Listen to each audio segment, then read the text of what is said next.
नमस्कार दोस्तों, स्वागत है आप सभी का आपके अपने YouTube channel biology GK classes में। आज इस वीडियो में हम श्वसन तंत्र से संबंधित 25 अति महत्वपूर्ण प्रश्न देखेंगे जो कि नीट, रीट और जितने भी कंपटीशन एग्जाम हैं उन सभी के लिए बहुत ही महत्वपूर्ण है। तो आप इस वीडियो को शुरू से लेकर अंत तक ध्यानपूर्वक देखिए और यदि अभी तक आपने मेरे चैनल को सब्सक्राइब नहीं किया है तो सब्सक्राइब जरूर कर लीजिए। तो आइए शुरू करते हैं। आज का फर्स्ट क्वेश्चन है, श्वसन किस प्रकार की क्रिया है। ऑप्शन फर्स्ट है रासायनिक क्रिया, सेकंड है भौतिक क्रिया, थर्ड है जैव रासायनिक क्रिया और फोर्थ है इनमें से कोई नहीं। तो इसका सही आंसर हो जाएगा ऑप्शन थर्ड, यानी कि श्वसन एक प्रकार की जैव रासायनिक क्रिया है जिसमें जैव अणुओं का विघटन होता है और इन विघटन के फलस्वरूप ऊर्जा की प्राप्ति होती है। नेक्स्ट क्वेश्चन है, वातावरण से CO2 और O2 के विनिमय की क्रिया क्या कहलाती है। ऑप्शन फर्स्ट है अंतः श्वसन, सेकंड है सांस लेना, थर्ड है कोशिकीय श्वसन और फोर्थ है इनमें से कोई नहीं। तो इसका सही आंसर हो जाएगा ऑप्शन सेकंड, यानी कि वातावरण से ऑक्सीजन का अंदर ग्रहण करना और CO2 का बाहर निकालने की क्रिया क्या कहलाती है, सांस लेना, या इसे ब्रीथिंग कहते हैं या इसे श्वासोच्छ्वास भी कहा जाता है और इसके अलावा इसे समातन की क्रिया भी कहते हैं। ऑक्सीजन के अंदर लेने की क्रिया क्या कहलाती है, अंतः श्वसन कहलाती है, यानी कि वातावरण से ऑक्सीजन का फेफड़ों के अंदर लेने की क्रिया अंतः श्वसन कहलाती है और बाहर निकालने की क्रिया बाह्य श्वसन कहलाती है।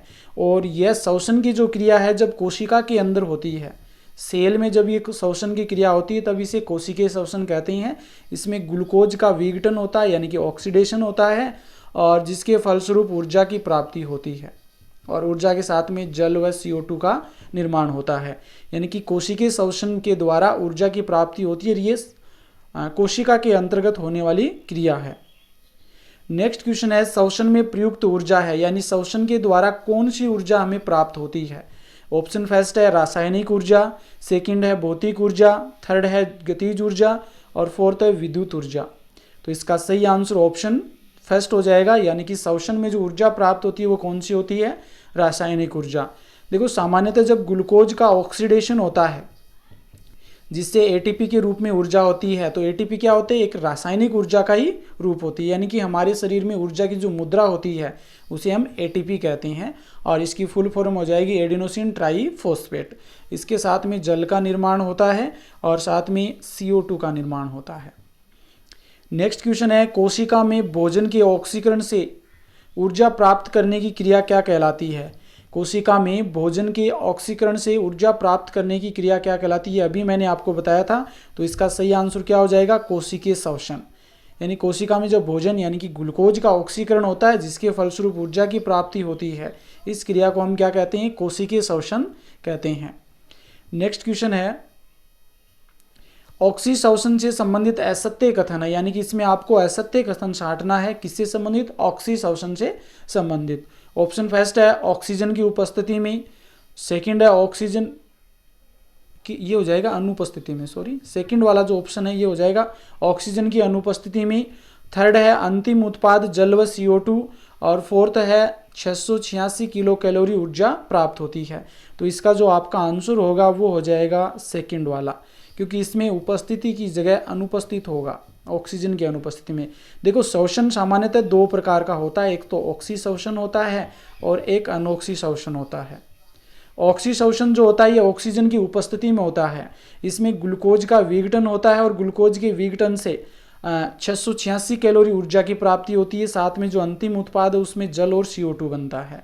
अनॉक्सी श्वसन ये ऑक्सीजन की अनुपस्थिति में होता है और इसमें 56 किलो कैलोरी ऊर्जा प्राप्त होती है और ऑक्सीजन की अनुपस्थिति में होने के कारण इसमें अल्कोहल का निर्माण होता है, अल्कोहल का निर्माण होता है। तो ऑक्सी श्वसन है ये ऑक्सीजन की उपस्थिति में होता है और अनॉक्सी श्वसन है वो ऑक्सीजन की अनुपस्थिति में होता है। नेक्स्ट क्वेश्चन है, स्वर या ध्वनि उत्पादक यंत्र किसे कहते हैं। बहुत ही इंपॉर्टेंट क्वेश्चन है, बहुत बार एग्जाम में ये पूछा गया है। स्वर या ध्वनि उत्पादक यंत्र किसे कहते हैं। ऑप्शन फर्स्ट है लेरिंग्स, सेकंड है ट्रेकिया, थर्ड है वायु कूपिकाएं और फोर्थ है इनमें से कोई नहीं। तो इसका सही आंसर हो जाएगा लेरिंग्स, यानी कि जो कंठ होता है उसे हम क्या कहते हैं, स्वर या ध्वनि उत्पादक यंत्र कहते हैं, क्योंकि इसमें क्या होती हैं, वॉइस रोड पाए जाती हैं, वॉइस तंतु पाए जाते हैं जिनमें कंपन होने के कारण ध्वनि उत्पन्न होती है और इसे अंग्रेजी में हम वॉइस बॉक्स भी कहते हैं। तो वो भी कई बार लिखा हुआ मिल जाता है। नेक्स्ट क्वेश्चन है, कंठ की भित्ति में पाई जाने वाली उपास्थियां हैं। कंठ की भित्ति में कौन सी उपास्थि पाई जाती है? तो ऑप्शन फर्स्ट है आउटी या थायरॉइड, सेकंड है मुद्रिका या क्रिकोइड, थर्ड है द्रविकाव्य या एरिटिनोइड, और फोर्थ है उपरोक्त सभी। कंठ की जो भित्ति होती है इसमें आउटू यानी कि थायरॉइड भी पाई जाती है, मुद्रिका यानी कि क्रिकोइड भी पाई जाती है, द्रविकाव्य यानी कि एरिटिनोइड भी पाई जाती है, यानी कि इसका सही आंसर ऑप्शन फोर्थ हो जाएगा। इसमें ये थायरॉइड, मुद्रिका, द्रविकाव्य ये सभी जो उपास्थियां होती हैं ये कंठ की भित्ति में पाई जाती है। नेक्स्ट क्वेश्चन है, फेफड़ों में पाए जाने वाली कौन सी संरचना श्वसन सतह का कार्य करती है? ऑप्शन फर्स्ट है लेरिंग्स, सेकंड है ट्रेकिया, थर्ड है वायु कूपिकाई, फोर्थ है इनमें से कोई नहीं।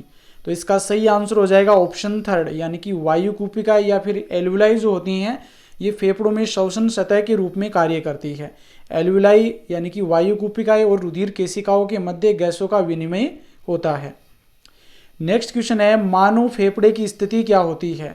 यानी कि मानव में फेफड़े कहाँ उपस्थित होते हैं? ऑप्शन फर्स्ट है वक्ष गुहा, सेकंड है उदर गुहा, थर्ड है श्रोणि गुहा, और फोर्थ है इनमें से कोई नहीं।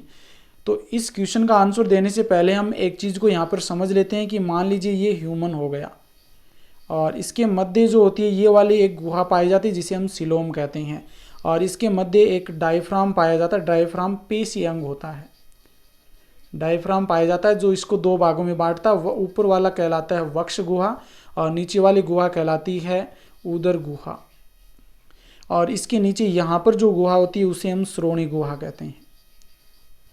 उदर गुहा की वक्ष गुहा की बात करें तो इसमें आपका जो श्वसन तंत्र है वो वक्ष गुहा में पाया जाता है, परिसंचन तंत्र है वो भी वक्ष गुहा में पाया जाता है, और डायफ्राम के नीचे जो होती है उदर गुहा इसमें आपका उत्सर्जन तंत्र होता है और पाचन तंत्र वो उदर गुहा में पाया जाता है। श्रोणि गुहा में जनन तंत्र है वो श्रोणि गुहा में पाया जाता है।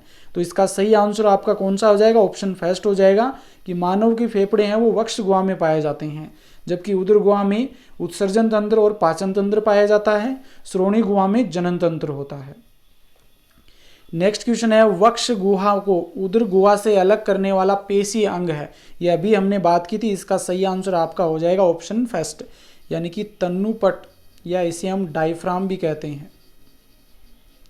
तन्नुपट या डायफ्राम जो होता है ये वक्ष गुहा को उदर गुहा से अलग करता है। अगला क्वेश्चन है, मनुष्य में फेफड़ों से संबंधित सत्य कथन है, तो इनमें से आपको सत्य कथन छांटना है। ऑप्शन फर्स्ट है वक्ष गुहा में 2 फेफड़े उपस्थित होते हैं, सेकंड है दायां फेफड़ा 3 पालियों का बना होता है, थर्ड है बायां फेफड़ा 2 पालियों का बना होता है, और फोर्थ है उपरोक्त सभी। तो देखो इसमें फर्स्ट वाला जो है ये बिल्कुल राइट है, क्योंकि वक्ष गुहा में 2 फेफड़े पाए जाते हैं, मनुष्य में 1 जोड़ी फेफड़े पाए जाते हैं वक्ष गुहा में। सेकंड है दायां फेफड़ा 3 पालियों का बना होता है, ये भी बिल्कुल राइट है। थर्ड है बायां फेफड़ा 2 पालियों का बना होता है, ये भी सही है। तो इसका सही आंसर जो होगा आपका फोर्थ वाला हो जाएगा, यानी कि ये सभी कथन सत्य हैं, तो उपयुक्त सभी हो जाएगा। नेक्स्ट क्वेश्चन है, निःश्वसन द्वारा अंदर ली गई वायु में CO2 की मात्रा होती है। तो सबसे पहले हमें इस टर्म का पता होना चाहिए कि निःश्वसन कहते किसे हैं। देखो ऑक्सीजन को हम अंदर ग्रहण करते हैं और CO2 को हम बाहर निकालते हैं, तो ऑक्सीजन को अंदर लेने की जो क्रिया होती है इसे हम निःश्वसन या इंस्पायरेशन कहते हैं, और CO2 को बाहर निकालने की क्रिया क्या कहलाती है? एक्सपायरेशन या उच्छ्वसन कहलाती है। वायुमंडल की बात करें तो उसमें क्या होती है, बहुत सारी गैसें पाई जाती है, उसमें नाइट्रोजन है वो 78% होती है, CO2 होती है ये 0.03% होती है। इसके अलावा हम बात करें तो ऑक्सीजन होती है ये 21% होती है। तो ये सभी गैसों का मिश्रण होता है, उस मिश्रण को ही हम हमारे शरीर के अंदर लेते हैं। तो ऑक्सीजन के साथ में नाइट्रोजन गैस भी हमारे शरीर में जाती है, CO2 भी जाती है, और इसके अलावा अन्य कुछ गैसें होती हैं वो भी हमारे शरीर में प्रवेश करती है, और इनकी मात्रा होती है 78% यानी कि 78%, CO2 की होती है 0.03% और ऑक्सीजन की 21% होती है। तो अब हम क्वेश्चन की बात करते हैं कि निःश्वसन के द्वारा अंदर ली गई वायु में CO2 की मात्रा होती है। ऑप्शन फर्स्ट है 4%, सेकंड है 0.03%, थर्ड है 78 यानी कि 78%, और फोर्थ है इनमें से कोई नहीं। तो इसका सही आंसर आपका ऑप्शन सेकंड हो जाएगा, यानी कि CO2 की जो मात्रा होती है जब हम ऑक्सीजन को अंदर लेते हैं तो उस समय इसकी मात्रा होती है 0.03%। अगर ऐसा क्वेश्चन आ जाए कि वायुमंडल में CO2 की मात्रा कितनी होती है, तब भी यही आपका आंसर हो जाएगा 0.03%। नाइट्रोजन के विषय में पूछ ले तो कितना हो जाएगा 78%। और ऐसा क्वेश्चन आ जाए कि निःशोषण के द्वारा जब हम गैसों को अंदर लेते हैं उस समय सबसे अधिक मात्रा में या सबसे अधिक मात्रा कौन सी गैस की होती है, तो हो जाएगी नाइट्रोजन की 78। और इस प्रकार से भी यहाँ पर क्वेश्चन बन सकता है जो कि इससे संबंधित है कि जब हम गैस को बाहर निकालते हैं, यानी कि CO2 को जब हम बाहर निकालते हैं तो उस समय CO2 की मात्रा कितनी होती है, तो कितनी हो जाएगी 4%। नेक्स्ट क्वेश्चन है, फेफड़ों में कार्बन डाइऑक्साइड और ऑक्सीजन का विनिमय निम्न में से किसके कारण होता है। तो श्वसन की क्रिया में हम सामान्यतः बात करें ऑक्सीजन को अंदर ग्रहण करते हैं और CO2 को हम बाहर निकालते हैं, तो ये क्रिया होती किसके कारण है। ऑप्शन फर्स्ट है दाब के अंतर के कारण, सेकंड है ताप में अंतर के कारण, थर्ड है अवयव दोनों, और फोर्थ है उपयुक्त सभी।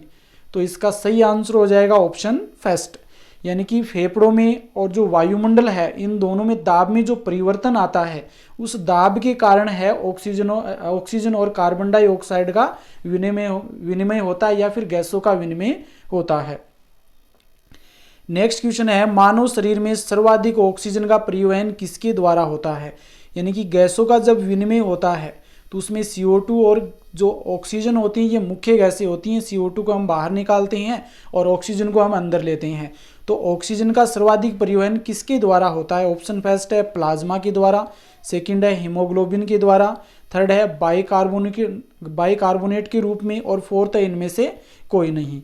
तो इसका सही आंसर हो जाएगा ऑप्शन सेकंड, यानी कि ऑक्सीजन जो होती है ये हीमोग्लोबिन के साथ में जुड़ करके ऑक्सी हीमोग्लोबिन बना लेती है और फिर इसका परिवहन होता है ऑक्सी हीमोग्लोबिन के रूप में। देखो हीमोग्लोबिन जो होता है इसका सामान्य रंग की बात करें तो बैंगनी रंग का होता है, लेकिन जब ये ऑक्सीजन के साथ जुड़ जाता है तब ऑक्सी हीमोग्लोबिन बना लेता है, तो उस समय जो इसका कलर होता है या रंग होता है वो कैसा हो जाता है, लाल हो जाता है।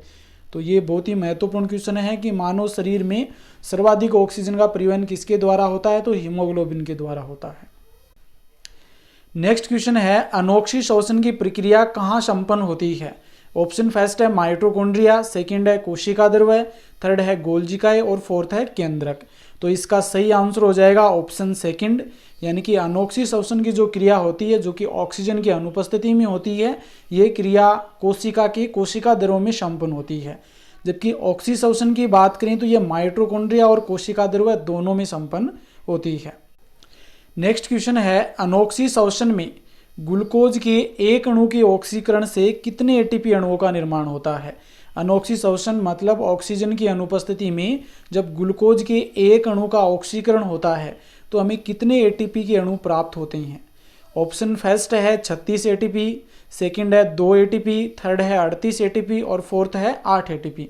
तो इसका सही आंसर हो जाएगा ऑप्शन सेकंड, यानी कि ग्लूकोज के पूर्ण ऑक्सीकरण से कौन से में, अनोक्सी श्वसन में 2 एटीपी का निर्माण होता है। ऑक्सी श्वसन की बात करें तो ऑक्सी श्वसन में 36 एटीपी का निर्माण होता है, लेकिन आपको ये 38 एटीपी भी कुछ बुक में मिल जाएगा, उसमें आपको अब डिटेल से देखेंगे तो उसमें आपको समझ में आ जाएगा कि 2 प्रकार के शटल पाए जाते हैं, एक एस्पार्टेट शटल होता है और एक ग्लिसरॉल शटल होता है। तो उनमें अलग अलग प्रकार से जब एटीपी या जो FADH2 होता है उसका अपचयन होने के कारण ये एटीपी में जो परिवर्तन आता है वो उसी के कारण आता है। अब इस ऑप्शन की बात करें, नेक्स्ट ऑप्शन जो कि 8 एटीपी लिखा हुआ है, तो ये भी बहुत ही इंपॉर्टेंट है कि जब ग्लाइकोलाइसिस की क्रिया होती है उसमें जब एटीपी का निर्माण होता है तो वो कुल कितने एटीपी बनते हैं, 8 एटीपी बनते हैं। तो उसमें देखो सामान्य रूप से जो लास्ट में जो कुल एटीपी प्राप्त होते हैं वो 8 एटीपी प्राप्त होती हैं। अगर ऐसा क्वेश्चन आ जाए कि शुद्ध एटीपी का लाभ कितना होता है तो 2 एटीपी होगा उसमें ग्लाइकोलाइसिस में, और ऐसा आ जाए कि कुल एटीपी का निर्माण कितना होता है तो 8 एटीपी होगा। नेक्स्ट क्वेश्चन है, एटीपी का पूरा नाम है। ऑप्शन फर्स्ट है एडिनोसिन ट्राइफॉस्फेट, सेकंड है एडिनोसिन डाइफॉस्फेट, थर्ड है एडिनोसिन मोनोफॉस्फेट और फोर्थ है इनमें से कोई नहीं। तो इसका सही आंसर हो जाएगा ऑप्शन फर्स्ट, यानी कि एटीपी का पूरा नाम है एडिनोसिन ट्राइफॉस्फेट। इसी प्रकार से एडीपी जो होता है एडिनोसिन डाइफॉस्फेट और AMP इसकी भी पूछ ली जाती है तो एडिनोसिन मोनोफॉस्फेट हो जाएगा। इसे एटीपी को हम हमारे शरीर की ऊर्जा मुद्रा भी कहते हैं।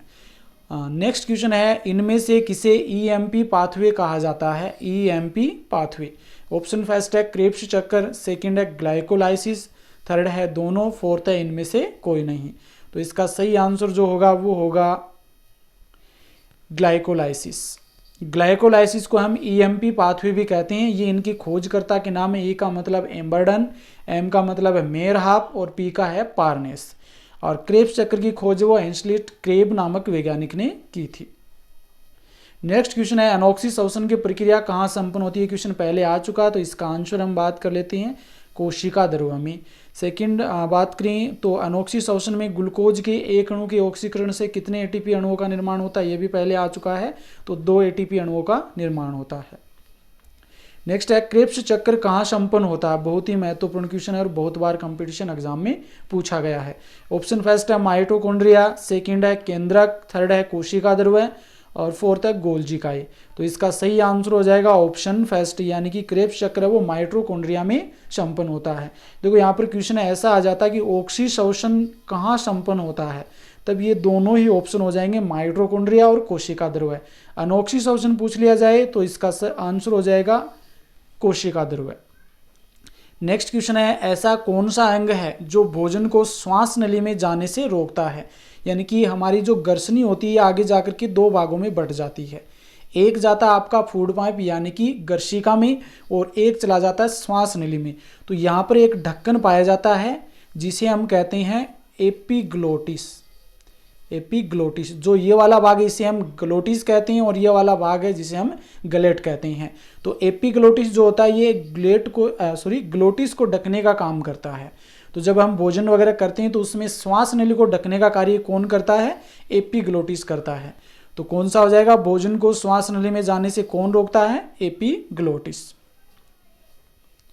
नेक्स्ट क्वेश्चन है, निम्न में से आंतरिक श्वसन से संबंधित असत्य कथन है। इनमें से असत्य कथन आपको छांटना है। ऑप्शन फर्स्ट है यह कोशिका स्तर पर होता है, बिल्कुल राइट है, क्योंकि कोशिका के अंदर संपन्न होता है। कोशिका में ग्लूकोज का ऑक्सीकरण होता है जिसके फलस्वरूप ऊर्जा की प्राप्ति होती है। फर्स्ट वाला बिल्कुल सही है। सेकंड है, इस प्रक्रिया में एंजाइम भाग लेते हैं। देखो पूरी प्रक्रिया में बहुत सारे एंजाइम इसमें क्रिया करते हैं, जैसे ग्लाइकोलाइसिस में बहुत सारे एंजाइम आते हैं, क्रेब्स चक्र में भी एंजाइम काम करते हैं। इसका मतलब ये वाला भी आपका सही होगा। नेक्स्ट है, इस क्रिया में भोजन के ऑक्सीकरण से ऊर्जा प्राप्त होती है। ये भी बिल्कुल सही है। इसमें 686 किलो कैलोरी ऊर्जा है वो प्राप्त होती है सामान्यतः। और इसका फोर्थ ऑप्शन है कि सभी कथन सत्य हैं, तो इसका ऑप्शन फोर्थ वाला सही होगा, क्योंकि फर्स्ट भी सही है, सेकंड भी, थर्ड भी, और इसका सही आंसर हो जाएगा ऑप्शन फोर्थ। नेक्स्ट क्वेश्चन है, ग्लाइकोलाइसिस से संबंधित असत्य कथन है। तो अब ग्लाइकोलाइसिस से संबंधित असत्य कथन कौन सा है? इसमें असत्य कथन छांटना है। ऑप्शन फर्स्ट है यह ऑक्सीजन और अनोक्सी श्वसन का ऑक्सी श्वसन है, ऑक्सीजन नहीं है, यह ऑक्सी श्वसन और अनोक्सी श्वसन का कॉमन भाग है। तो बिल्कुल राइट है, क्योंकि ऑक्सी श्वसन की क्रिया होती है तब भी ग्लाइकोलाइसिस उसमें होता है और अनोक्सी श्वसन में भी ग्लाइकोलाइसिस होता है। तो कॉमन पार्ट होता है ऑक्सी और अनोक्सी श्वसन का। सेकंड है, इस क्रिया में 2 एटीपी का शुद्ध लाभ होता है। देखो यहाँ पर शुद्ध लाभ शब्द आ गया ना, तो इसका मतलब 2 एटीपी का शुद्ध लाभ होता है। अगर यहाँ पर ऐसा आ जाता कि कुल कितने एटीपी प्राप्त होते हैं तो यहाँ पर आ जाते 8 एटीपी, लेकिन यहाँ पे बताया क्या गया है कि कितने शुद्ध एटीपी लाभ, तो 2 एटीपी का शुद्ध लाभ होता है। ये बिल्कुल राइट है। थर्ड है, ग्लाइकोलाइसिस कोशिका द्रव्य में संपन्न होता है। ये भी सही है कि ग्लाइकोलाइसिस कोशिका द्रव्य में संपन्न होता है। फोर्थ है, ग्लाइकोलाइसिस में 36 एटीपी का निर्माण होता है। ये वाला रॉन्ग है, क्योंकि ग्लाइकोलाइसिस और क्रेब्स चक्कर जब ऑक्सी श्वसन की क्रिया होती है तो उसमें ग्लाइकोलाइसिस और क्रेब्स चक्कर दोनों की क्रिया होने के बाद में 36 एटीपी का निर्माण होता है। तो इसमें आपका सही आंसर जो होगा वो फोर्थ वाला होगा, और ये तीनों ही ऑप्शन आपके करेक्ट हैं, ये वाला रॉन्ग है। नेक्स्ट क्वेश्चन है, किस कारण से श्वास नली में वायु नहीं रहने पर भी पिचकती नहीं है? बहुत ही इंपॉर्टेंट क्वेश्चन है कि जब श्वास नली है वो क्या होती है? बहुत ही लचकदार नली होती है। अगर उसमें वायु नहीं हो तो फिर भी वह पिचकती नहीं है। इसका कारण क्या है? ऑप्शन फर्स्ट है सौर यंत्र के कारण, सेकंड है श्वास नली में उपस्थित उपास्थीमय वलय के कारण, थर्ड है डायफ्राम के कारण, और फोर्थ है फुफ्फुसा आवरण द्रव्य के कारण। तो इसका सही आंसर हो जाएगा ऑप्शन सेकंड। यानी कि श्वास नली है उसके ऊपर उपास्थीमय वलय के कारण है वो श्वास नली पिचकती नहीं है। श्वास नली के ऊपर सी आकार के उपास्थि से बने वलय पाए जाते हैं और ये श्वास नली से आगे प्राथमिक श्वसनिका और द्वितीयक श्वसनी जो होती है इनमें भी बटी रहती है, उनमें भी ये वलय पाए जाते हैं। इस कारण से अगर वायु नहीं हो फिर भी ये पिचकती नहीं है। इस प्रकार से आज इस वीडियो में हमने टोटल 25 क्वेश्चन देखे हैं जो कि आपके हल सहित हैं, इस कारण लगभग 50 क्वेश्चंस को कवर कर रहे हैं। यदि आपको ये वीडियो अच्छा लगा है तो लाइक कीजिए और वीडियो को अधिक से अधिक शेयर कीजिए और मेरे चैनल को सब्सक्राइब कीजिए। नेक्स्ट पार्ट में हम अगले 25 क्वेश्चन है वो श्वसन तंत्र से संबंधित देखेंगे। धन्यवाद।